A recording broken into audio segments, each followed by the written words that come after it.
के मैया नहीं छुपैहा भैया ये जी रख के मैया नहीं छुपैहा भैया कलकत्तावे से राखी ले ले अइहा भैया कलकत्तावे से राखी ले ले अइहा भैया रख के मैया नहीं छुपैहा भैया ये जी रख के मैया नहीं छुपैहा भैया कलकत्तावे से राखी ले ले अइहा भैया कलकत्तावे से राखी ले ले अइहा भैया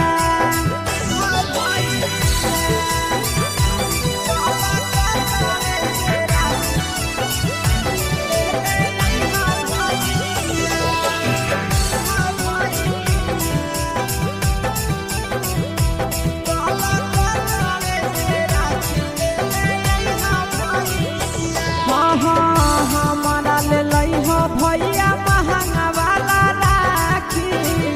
नया डिजाइन के अइलै बोलो हलै साखी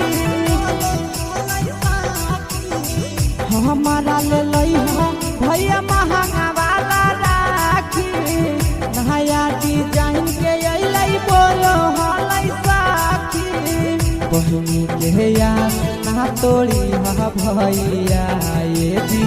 बहिनी के यहाँ ना तोड़ी हा भैया कलकत्तावे से राखी ले ले अइहा भैया कलकत्तावे से राखी ले ले अइहा भैया